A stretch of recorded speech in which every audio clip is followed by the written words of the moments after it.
সকাল থেকেই দেখছি আকাশটা বেশ মেঘলা। তো আমি ফার্স্টে ছাদে উঠে গিয়ে ব্রাশ করে নিয়েছিলাম, আর তারপর নিচে চলে এসে চা বিস্কিট খেয়ে নিয়েছিলাম, আর তারপরে বানাচ্ছিলাম 2 মিনিটের ম্যাগি। এটা মোটেও 2 মিনিটে হয়নি। তো যথারীতি আমি ম্যাগি বানিয়ে নিলাম। দেখলাম তারপরে রান্না কি হচ্ছে, তো রান্না দেখলাম ধোকার ডালনা হচ্ছে, তার জন্য পুরটা তৈরি করা হচ্ছে। আর এদিকে হবে কচুর শাক, নিরামিষ করেই হবে, তো এই জন্য জল ঝরানোর জন্য এরকম পদ্ধতি অবলম্বন করা হয়েছে।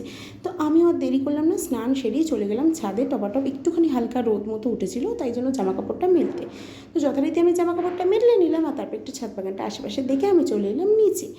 নিচে এসে আমার মনে পড়লো যে আমার তো কাজ বাকি আছে, তো আমি তো কাজ করতেই হবে। তো আমি তাই জন্য কাজ নিয়ে বসে গেলাম, আর এখানে পিসমশাই শুনছিল হচ্ছে রেডিও। তো আমিও গান শুনতে শুনতে কাজ করলাম। তারপরে হয়েছিল এক কাণ্ড, কারণ এই বেগুনিগুলো ভাজতে হয়েছিল, ডাল সাথে ছিল। কচুর শাক আর খাওয়া ওঠেনি, কারণ কচুর শাকে লাগছিল গলা। তো তাই জন্য এই ডাল, বেগুনি আর তার সাথে ধোকার ডালনা দিয়ে রান্নাটা আজকে খেতে হয়েছে।